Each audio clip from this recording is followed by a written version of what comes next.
The Bible declared, verse 11, and it said a certain man had two sons. Luke chapter 15, verse 11.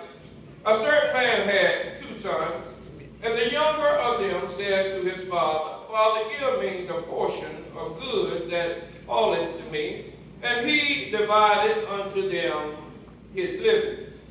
And not many days after, the younger son gathered all together and took his journey into a far country, and there wasted his substance with riotous living. And when he had spent all, there arose a mighty famine in that land, and he had began to be in want. And he went and joined himself to a citizen of that country, and he sent him into the field to feed the swine. And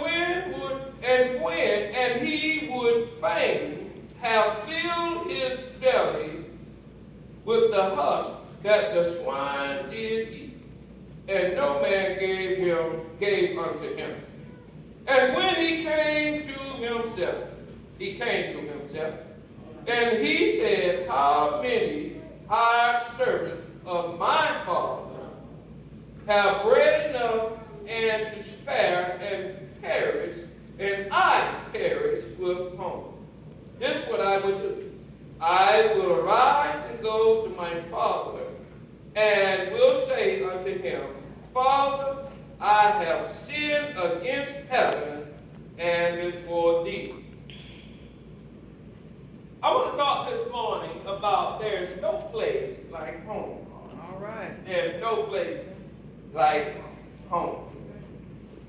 You remember when you was a child and you was a youth and you was get a chance to go out in the neighborhood and leave the house and play in the community. You know, everybody watched over you there.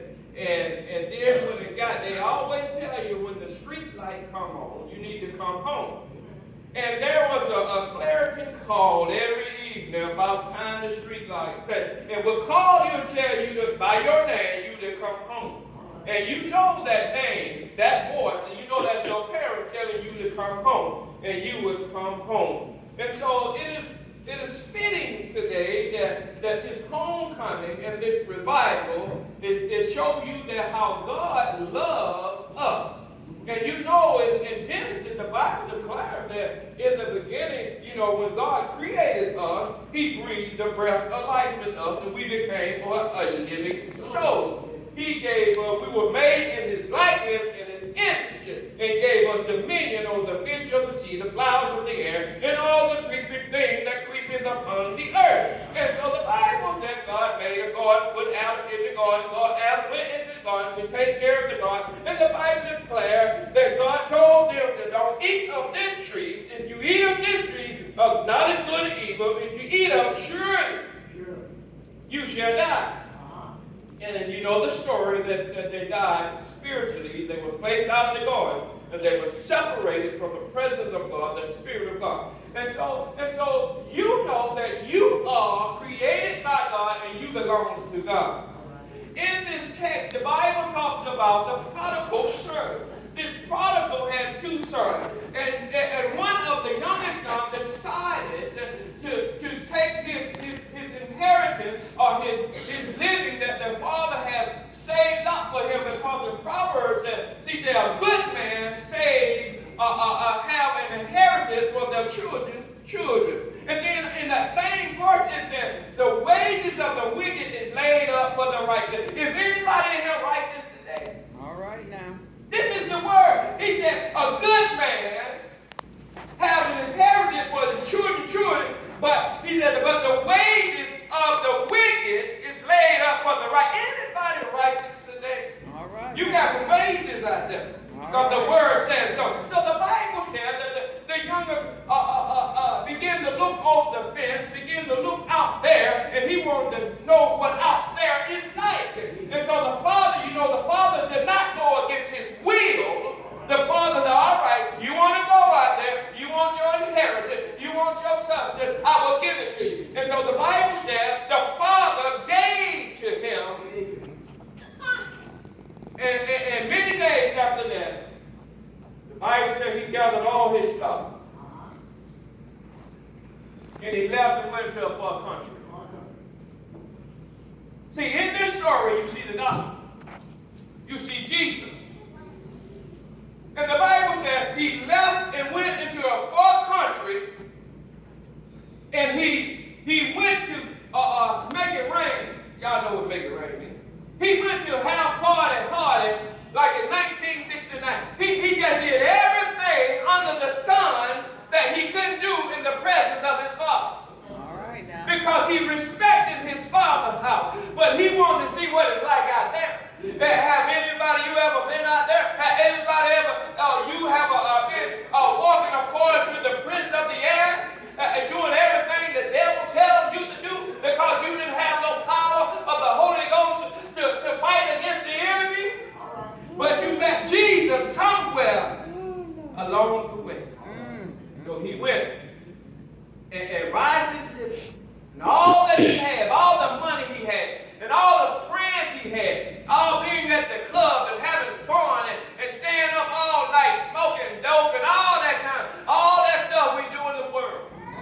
And the Bible said that it came a point that when he ran out of fun, he ran out of money, he ran out of friends, because when he ran out of money, he ran out of friends. You know, if you win the lottery right now, you win about $50 million. You know you're going to get some phone calls. Oh, yeah. Let me something. Let me hold something, you know. Oh, yeah. You rich, you got money. You my cousin, you my auntie, let me hold something. Yeah. But when that money run out. Lord have mercy. But when it run out, where are they? They gone. Huh? They gone. But so when the money ran out, and there was a famine in the land. This prophetic speaking here.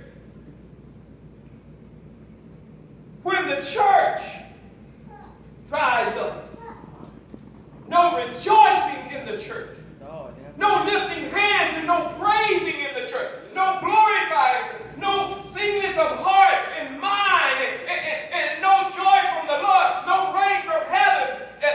You're just like withered grass. Lord have mercy. So he was in a place where he had money, he was in a place where he had substance, he had everything he needed, but because of his living, things dried up in his life. He ended up in a land of famine.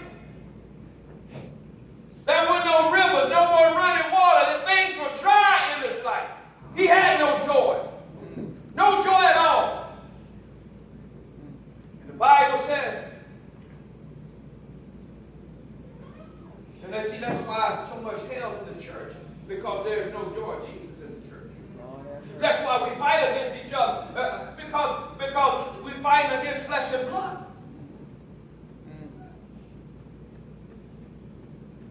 No joy from the Lord. And so he was in a place of no man. He was in a place where he was alone by himself because of the way that he lived. Whatever you reap, you will sow it. But thank God for the grace of God and mercy. So he was in a place where no one would give him anything. You see how God set you up to bring you back home? He'll drive a creek to get you back home. He'll make that thing that you thought you're going to build an empire, he'll make it crash so that he can get the glory. Because he knew if you build that empire, you're going to be like the children of Israel. God told them, now when I send you into the land farm with milk and honey, the vineyards you didn't plant, houses you didn't build, he said, don't forget about me. Because when you build an empire, if you don't build it in the right spirit, you will forget about God. And see, that is our problem right now. We don't forget about God. We don't forget about how God works and what God requires. We do what we want to do, anything we want to do it, and when we do it, but we don't forget about what God said to them. He said, just keep my commandments, obey my word. He said, in Deuteronomy, he said, these blessings shall overtake you.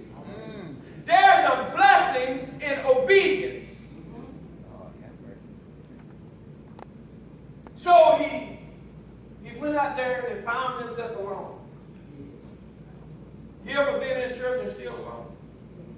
You ever been in church and you got people all around you and you on the island by yourself? You don't know what's going on in your life. Ain't nothing going right. And you just in turmoil. Even in the midst of the body of Christ, you going through a storm. You know you're a candidate for a miracle. Oh, have mercy. Because you got breath. You got a chance to get it right. You got breath. You got a chance to come out your storm. You got breath. The Bible said, we didn't do weeping for a night, but joy comes what? In the morning. If you hold on to God's unchanging hand. Yes. If he brought you to it, he'll see you through it. Just said live by faith. And the Bible says, though, the prodigal son, his son was in want. So he hired himself out to some people in that country that didn't know him, didn't know his father, didn't know nothing about it. But he gave a job to feed the swine, which one the lowest job you could get in that day. The Bible said that he was in want. The Psalm says that the deer that panteth for the water brook. He said, my soul thirsts for thee, O God. And when your soul begins to thirst for God, God will fill you. He will bring you to the cool running waters of his grace and his mercy. You got to have a hunger and a thirst for God. When there ain't no hunger and no thirst, you don't want to eat. That's right. You can pass by McDonald's and Burger King. If you ain't got no hunger for it, you ain't going to eat. You ain't going to stop there and pay your money for a Big Mac or a Whopper Jr. You're not going to eat. But God is looking for those who are hungry for him, who is thirsty, who find himself like the prodigal son, looking for a way out, looking for joy. All right. There's hope for you and me. And so he was there and no one was giving them. And so they sent him out there to slop the hole. He was out there, lost everything, have no joy, have no peace, clothes smelling, no shoes on, and come from a royal family, his father. He was there. He was hungry. And the Bible said he was about to take the husk and fill his belly. But thank God. Thank God. Where you come from. Yes. You never forget where you come from. And he said, my father got high servants. Listen to it. That got food to eat and food to spare. And look at me. And see, he came to himself in the nick of time. He said, I'm not going to die out here. I'm going back home. And so he said, look at me. He made up in his mind, y'all. He said, I have sinned against heaven. We're looking for a revival in the homecoming. The first thing we got to do is repent. And when we repent, God said he pardoned us. And then God can step in when we repent. And he said, I have sinned against heaven and against my Father.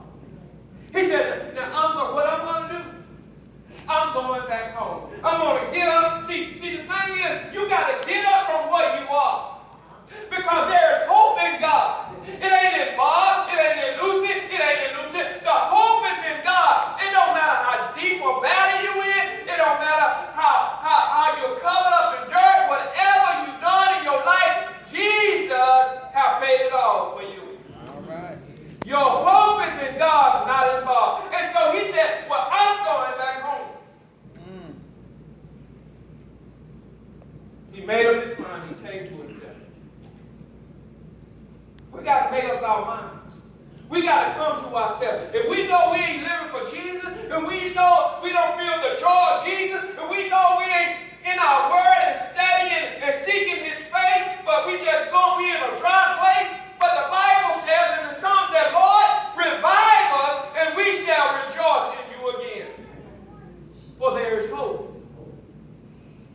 he made his mind. And so he got up from where he was and he journeyed toward home. The Bible said his father saw him from a way off because his father had been praying for him. You know, money, it moves earth. It keeps the lights on. The fan turning. But prayer moves heaven. He's been praying for his son to return.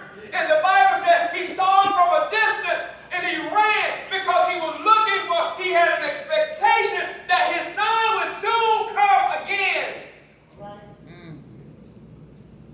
He was praying for him. All right. He was praying for him. He was praying for him. And he ran and kissed him on his neck.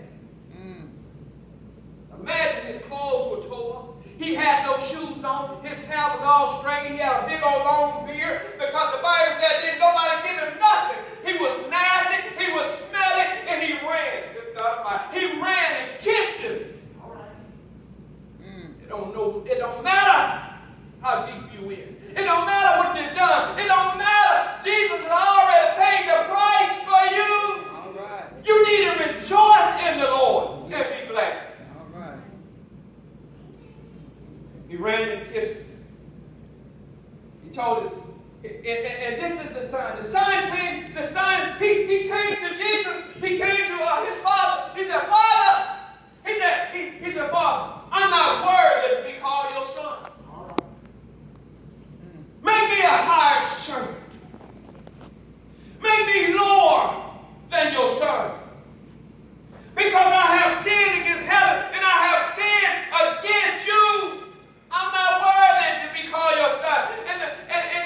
And the father said to him, nothing. He turned to his servant. He said, go get the fattest calf.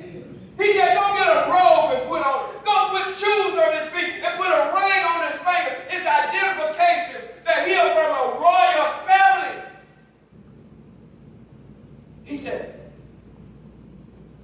go and kill the fattest calf.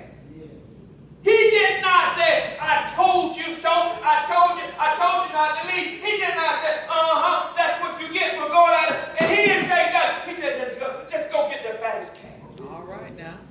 He didn't talk about what he did wrong. He didn't beat him up. He just said, go kill the fattest calf. He's here now. He's alive. He showed him love. He showed him love. And he showed him love. And he said, Daddy, Daddy said, be quiet. Just go get the fattest calf. It's about like when Jesus came to the pool. And the man that when the water was troubled, you can step in the pool and you get your healing. And so Jesus came to that man, and every time somebody would pick him up and take him to the pool, somebody would step down and get healed first. And so Jesus said, do you want to be made whole? And the man said, every time I get up, when they take him to the pool, somebody step in and get healed before I get. Jesus said, be healed. Jesus said, heal the man. And so the father did the same thing. He said, he didn't answer the son. He didn't say nothing. He said, told the servant, go kill the fattest calf. They went and killed the fattest calf. And they rejoiced and they had music and fun. Because the Bible says when one repents, the angel of heaven rejoice. When one brings his life back to Christ, the angel of heaven rejoice. And so they went in and they was having a party. They were rejoicing. And the older son was out in the field. And he came in. And the Bible said that when he came in, he said, what's up with this? What's going on? What all this stuff going on? What all this music they playing? And the servant said, your son, your brother don't return. And your father killed the fattest calf for him. And they are rejoicing for him. And as they rejoiced and had fun and partying and loving on him and kissing him and just loving him, and the Bible said the older son wouldn't even come in. He stayed outside. And the father went outside. And the older son said, Father, you have never killed the fattest calf, neither a little lamb for me, that I may rejoice with my friends. And he said, I may rejoice with my friends. And the father said, you always been with me. You always have that what I have. Whatever I got belongs to you. See, that's what's wrong with the church. We got everything we need. But there is divine order to get these things to flow in our lives. And we don't know how to open the lock. We don't know how to open the door. And the instructions are through the Word of God. The instructions to love in your name. Faith working by love. If we love each other, God said, I will do anything you ask. Jesus said, you abide in me and my word in you. And you abide in me, whatever you ask, it shall be done unto you. All right. So the Father told the other son. Now this is how it is in the church sometimes. Most of the time, probably, that when someone been in the world all their life, and someone been out there and they're just tired of outside. They're tired of the world. Whatever they were doing, whatever sin they're tired of it, and then they come in the church. And then somebody, just like the eldest son, mad. The first person they meet is a mad person in the church. Oh, yeah. And they meet that person, and that person, where you going? And don't have no love for that person. That's why you call it church hurt. And people turn away. I ain't going there. They doing the same thing that I was doing out there. I seen them in the club the other day, and then they up in here. And y'all heard the story about the parrot and this man, this musician. He said the same crowd. The crowd that was in the club was in the church. And so he was saying that when one come into the church, you got to show them love. You got, cause they done been through the valleys and down in the dungeon. They done been through the drugs and the sex and all that stuff. They done been through all that. They're tired. They're looking for Jesus. And so that's why the church has to be prepared when they come in to love on them. Just like the father loved on this stanky son with no shoes on and probably didn't have a shirt on. He was smelling. He kissed him. And the father told the older son, you always been with me. You always been with me. Your brother, he was lost. He was dead. But now he's alive. He said your brother was lost. But now he's found. The grace of the prodigal son is that God will receive you regardless of whatever you have done, whatever somebody have done to you, and had you displaced from where you are, where you have no joy, you have no peace, but God will receive you back. And see, with that, amen. I got one out there, amen. With that, see, he said to his father, he said, Father, I'm not worthy. How many times have you heard the devil try to put that in somebody's spirit? Saying, I ain't worthy. I'm not going to church because I don't have a suit. It ain't about your suit. It's about your car. It's about your shoulder. How many times you done heard that? I'm not worthy. I ain't going to church. Don't go up there, that's God's house, and I'm doing what all I want to do out here. I don't want to mix them two together. That's a lie from hell. That's why the Father didn't say nothing to the Son. Regardless of where you went or what you did out there, he said, I still love you. And I'm going to show you because I'm going to kill the fattest calf. I ain't complain about where you been, how long you stayed out there. He said, I still love you. I'm not going to say it. I'm going to show you I love you. All right now. And that's what he did. He went and got the fattest calf. He went and got a robe and put on it. He went and got shoes on his feet. and they had a party, and they rejoiced because he told his older son, he said, your brother was dead, but now he's alive. That's revival. And see, that's what the church needs, an awakening. We need an awakening.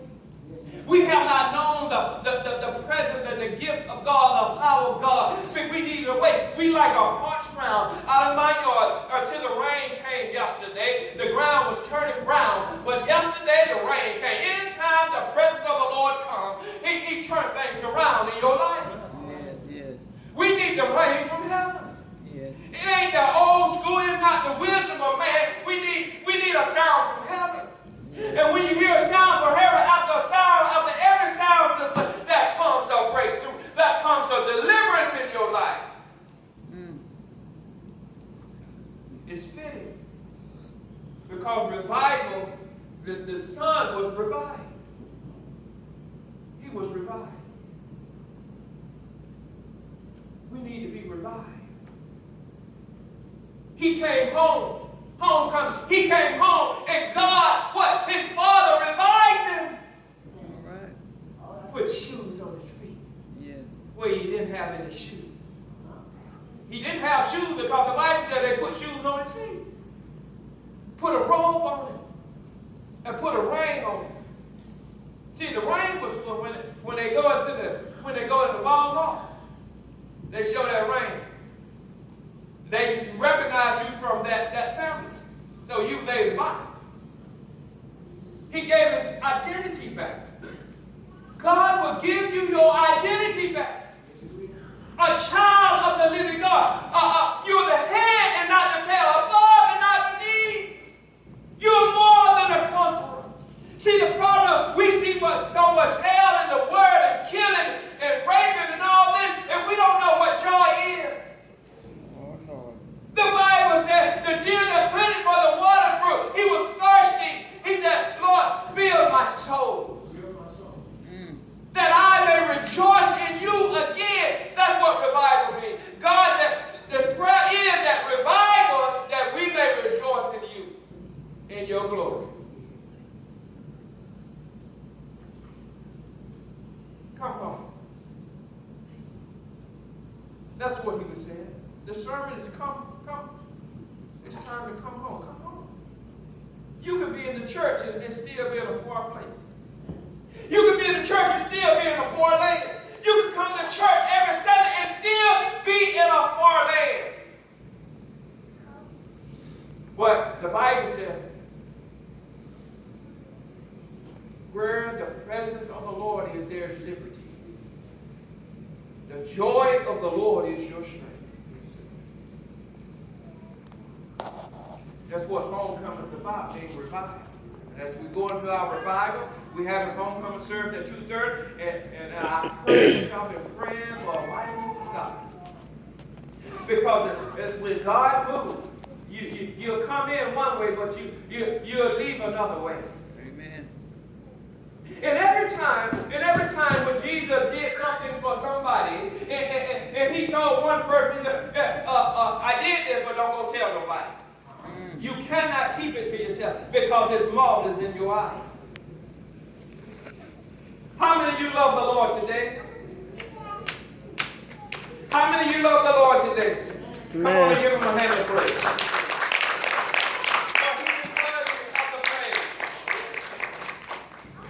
So the prodigal son of the whole story is that his father, regardless of where he went, he revived him. He restored him. He kissed him. He kissed him when he was at his lowest point. And he restored him. That's what we need today. Right. God is ready to restore us. Amen. He's ready to kiss us. Yes. He's ready to let you know and let you see things you have not seen, or another visitation of his presence. Yes. That will bring you joy in the midst of all the chaos on the earth. He said, out of your belly flow rivers of living waters. He wants to touch you right now. I'm about to come on, stand to your feet. I'm about to close out. He want to touch you right now. Maybe there's some in here, you're like a prodigal son. You're in a far country right now. And you want to come back to God. If that's you today, and you want to come back to God, and you want to, even though in the state that you are, don't listen to the lies of the devil. I cannot come because I'm way up. No, no, no. Come as you are, the Bible said. Come as you are, as we said. Come as you are. Don't stay out there. Come into God. Come home. Come home. Come home. Come home to be born again. Come home to be saved. Come home to rejoice in the power of God. Come home and experience the love of Jesus. See, when you walk in love, you can walk through the storm. When you walk in the power of God, you can walk through the storm. You can walk on the water like Peter did. When you are in Him, is that you today? If you're here today, and you're like the prodigal son, you have gone into a far country. You don't spend all. You have no joy. You have no peace. You have no love. God want to do something for you right now. It's by faith. He want to do something for you. He want to feel you right now in this place. Is that you today? You want to be restored, healed like the prodigal son. You want to feel it. The Lord said, you move by faith, He'll meet you here. Hallelujah.